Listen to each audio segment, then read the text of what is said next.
Well, thank you very much for the introduction, but I also want to thank you for giving me the opportunity to be here at the mid-year meeting of the Food, Nutrition, and Safety Program. Now, what I'd like to do is to spend a bit of time telling you a little bit about the National Science Foundation and the exciting research we're supporting in the fields of neuroscience, cognitive science, and the important role we're playing in the President's BRAIN initiative. I look forward to exchanging some thoughts with you, if not today, then at other times as well. Now, the lifeblood of the National Science Foundation enterprise is support for research. We also invest in instrumentation and cyber infrastructure to get the job done. And we are unique in encouraging education and training in every part of the research that we support. We have strong programs for the development of partnerships and encourage international collaborations. In fact, we're the only federal agency mandated to support all fields of basic science and engineering from A to Z, quite literally, from astronomy to zoology. We're currently budgeted at about $7 billion per year.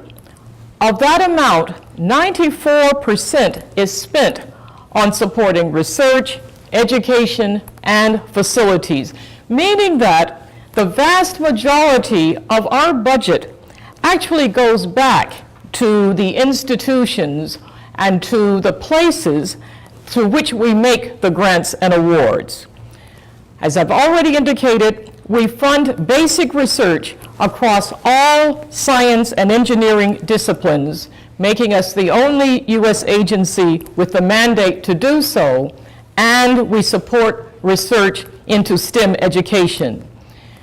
We provide 22% of all federal support of academic basic research, again, in science and engineering fields. This is 22% of what is done in academic research in the U.S. Each year, NSF awards thousands of grants that encourage the talents of more than almost 320,000 researchers, postdoctoral fellows, trainees, teachers, and students. Collectively, NSF-funded researchers have won more than 200 Nobel Prizes for their work in the fields of chemistry, economics, physics, physiology, and medicine since 1951. Our funding has broad, far-reaching impacts on U.S. industry, on the economy, and in fact, on the society as a whole. We see our support as enabling the best minds of the nation, the best minds to realize their dreams, to help keep the nation at the forefront of the world's science and engineering enterprise.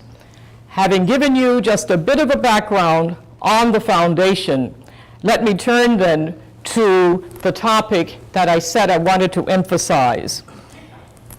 With reference to the brain, it's remarkable how the view of the brain has changed over the course of history.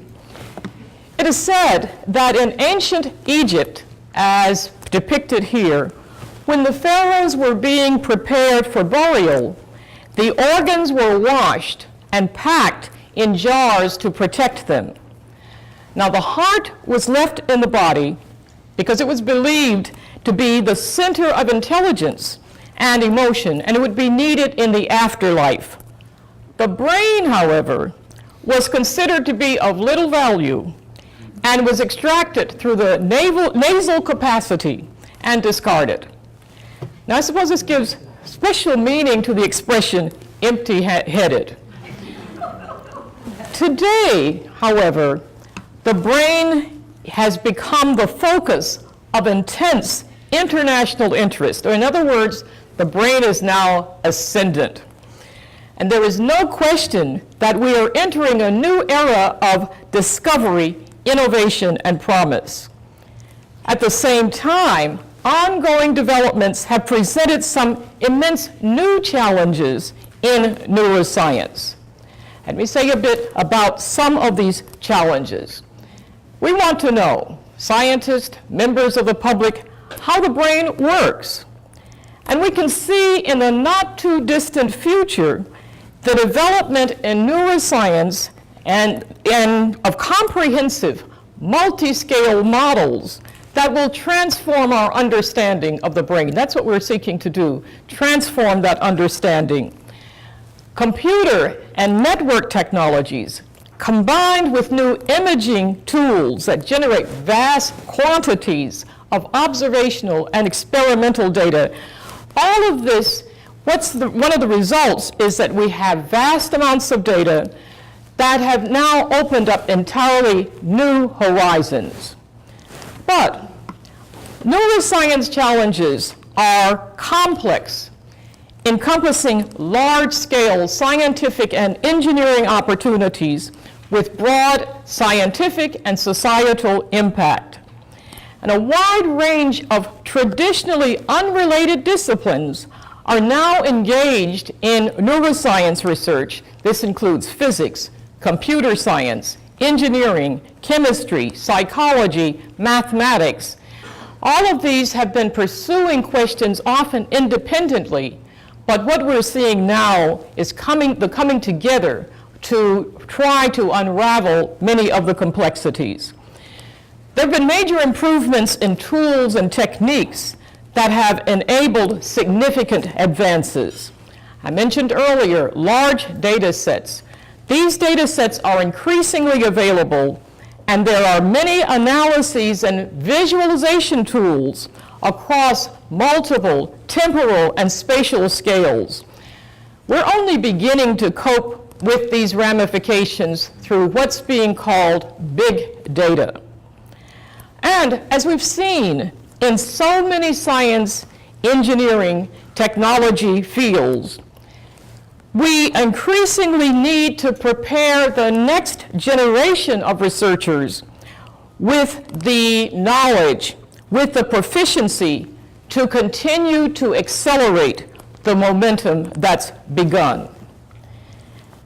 Now, I want to say a little bit about the chronology of NSF's activities in the arena of neuroscience research. We've sought over time to meet the conceptual, infrastructure, and educational challenges that exist. We have enabled scientific, computational, mathematical, and engineering disciplines to explore new territories and the interfaces between spheres. There are several dates in this chronology. In the area of the brain, NSF gave its first award in neuroscience in 1951, more than 60 years ago, and in fact, that was the year after the foundation was established. So we trace the origins to 1950. You can see how early was the investment then in research in neuroscience. In the following decades, including the 1990s, the 2000s, we launched a whole range of new programs, such as molecular neuroscience, integrative neurosciences, behavioral neuroendocrinology, and the cognitive and theoretical neuroscience programs. This would just be a few in here. Another date to note on this chronology is 2001. And in that year, NSF and the National Institutes of Health launched an important joint effort called Collaborative Research in Computational Neuroscience, which led to a cascade of other research institutes. 2004 is another key date, for there was the drafting committee for the International Neuroinformatics Coordinating Facility, or INCF. You see why we happen to use so many acronyms in Washington. The phrasing is often very long. But that drafting committee met for the first time in 2004. And then, of course, earlier this year, President Obama announced that there would be the BRAIN Initiative and asked the National Science Foundation to play a leading role in bringing this initiative to fruition. And I will discuss a bit later things about NSF and the BRAIN Initiative. But what we have done over time is to unravel some of the complexities and identify ways in which we have some ideas of how the brain works.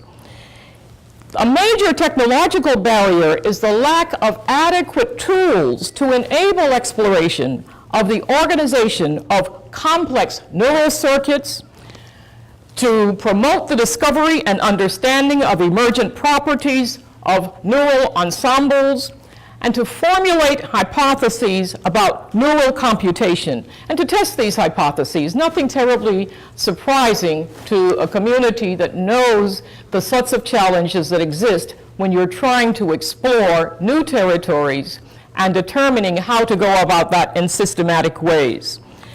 So emerging experimental computational research supported by NSF is making it possible, as we see it, to measure, manipulate, and make sense of the living brain at an unprecedented scale. Optogenetics, for example, uses light-activated proteins in combination with genetic approaches to control specific parts of the brain, allowing researchers then to stimulate specific neurons and measure the effects of different treatments. In the image here, rhodopsin proteins introduced into neuron membranes can excite or inhibit activity in response to light. And this represents a breakthrough in optogenetics. From our files, there is also research that's been supported having to do with language. It's long been known, for example, that damage to different parts within the left hemisphere of the human brain, that kind of damage can produce different kinds of language disorders. And systems involved in accessing the meaning of words appear to be located in the middle and inferior portions of the temporal lobe. We also know that there are parts of the brain that are specialized for such things as music, other parts that are specialized for speech and language. But what's common is the brainstem as the pathway for both of these signals. Now, recent research sponsored by NSF has led to the discovery of a central pathway for language, as illustrated here in the yellow bundle shown in this particular slide. This research, incidentally, offers new hope for better understanding the human mind and uncovering ways to treat, prevent, cure brain disorders like Alzheimer's, schizophrenia, autism, epilepsy, and traumatic brain injury. The work continues. From our files, there is work that has to do with jellyfish. But what is significant here is that the possibilities for looking at the particular protein first observed in Victoria jellyfish in 1962. And since then, this particular protein has been one of the most important tools used in contemporary bioscience. And with its aid, researchers have developed ways to watch processes that were previously invisible, such as the development of nerve cells and in the brain, or how cancer cells spread. This then can be extremely important. One of the points we also always point to is the way in which knowledge can be moved from one arena to another. From our files, also perhaps relevant for an audience such as this audience, work on how people make food choices. Now, regarding food and nutrition, the ability to say no to chocolate cake seemingly depends on a system in the brain that compares values such as healthiness and taste. But there are different systems that process different values. And recent research from NSF showed that the ability to turn down the cake depends on whether the brain can activate the appropriate system, the one that evaluates healthiness.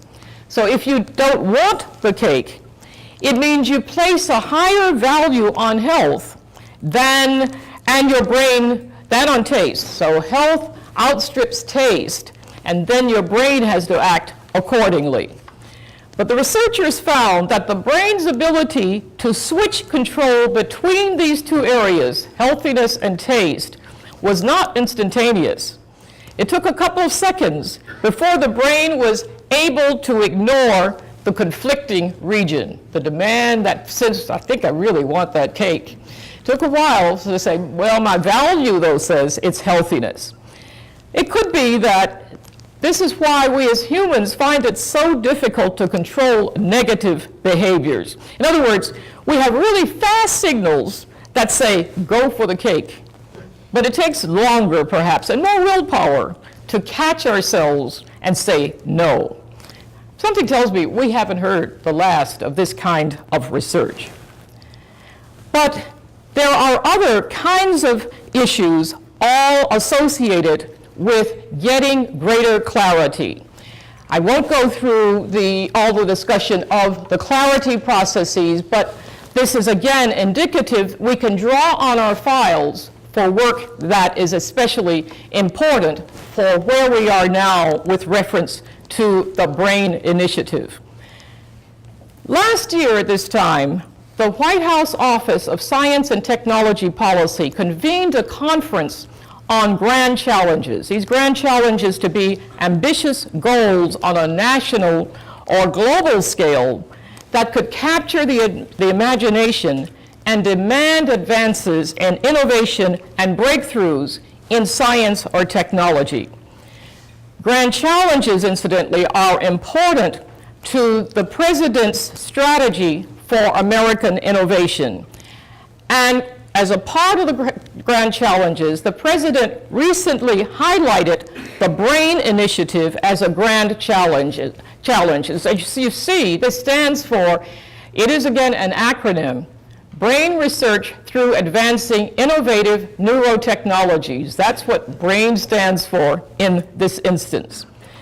This initiative was launched with commitments of approximately $100 million in funding for research to be made, or the funding would be made by three federal agencies: the National Institutes of Health, the Defense Advanced Research Projects Agency, or DARPA, and the National Science Foundation. And this commitment of $100 million, and it could be more than that depending on the kinds of proposals that come in, this will be funded beginning in 2014. There are private foundations as well that are involved, many of them already working on neuroscience, cognitive science, and this is just the beginning. We all hope that there will be more partners, more foundations, more federal agencies, more companies, nonprofits who will step up to this call for action. At the same time, we don't want to overpromise what can be achieved in a few years. What was touted as the mapping of the human brain has been scaled back. That was the way this was first defined, as mapping of the human brain. Why it was scaled back is the recognition that our frameworks and knowledge are too rudimentary at this point to capture the complex workings of the human brain. We're working to understand the brain, working from different levels, and intending that we will be able to get to unraveling the complexities of the human brain. Assisting in this BRAIN initiative is a working group in neuroscience. This consists of actually 21 federal agencies. This idea of interdisciplinary engineering, neuroscience, aligns quite well with NSF's vision and mission. Our vision and mission, again, being to support frontier research that enables transformational discoveries. We incidentally are co-chair of this interagency working group and see ourselves as in a unique position to lead this multidisciplinary effort. I say that always recognizing that NSF enables. We don't undertake the work. We depend on communities such as you represent. But when I say we are prepared, we're ready, it's because I know in the faces I see here and in other audiences, we can depend on you. The question about fundamental areas. There are fundamental issues that still need to be addressed. Our goal is nothing short than supporting transformational research, or research that requires thinking outside the norm. And to help make this goal a reality, we've identified some of the topics that require far more investigation. This includes the development or develop molecular scale probes to sense and record neural network activity, to develop imaging and related nanotechnologies, to establish relevant conceptual and theoretical frameworks, to link brain activity to cognitive and behavioral functions in different kinds of contexts, to apply social science theory and methods to link patterns of brain activity to individual behaviors. I've listed these to again give you an idea of the things we have already identified, recognizing there might still be others that warrant investments. So over the past 6 decades, we've made significant kinds of investments through a series of standing programs, through a number of special programs, through other kinds of investments that are to be made, and now are seeing our role as being that of bringing together activities across the foundation in concert with the President's BRAIN initiative. We think that there are lots of promises. There are promises that lie at the interface of the biological, mathematical, and physical sciences and engineering. We already have a program, Biomaps, that brings those areas together. There is also the area chemistry of life processes, biomaterials, mathematical biology, statistics, computational, the statistics and computational math, and the physics of living systems. And of course, all of this linked in to the President's initiative, BRAIN initiative. So in sum, for more than 6 decades, the National Science Foundation has had a profound impact on America's technological infrastructure by funding transformative research, research that has pushed the frontiers of scientific knowledge. And because of our comprehensive commitment to empower discoveries, NSF plays this vital role in ensuring that America remains at the epicenter of the revolution in research and discovery. That's those kinds of activities that are driving 21st century economies. We regard the activities we intend to undertake in concert with others around the BRAIN initiative as precisely one of those matters that will help keep the U.S. at the forefront and help us understand and address problems that are critical for the fortunes, not just of this country, but for places around the world. Thank you for your time and attention. And I do hope that if you have other questions, we will find occasions to probe with you how you can want to know more and how you will contribute to the advancement of this very important initiative. Thank you.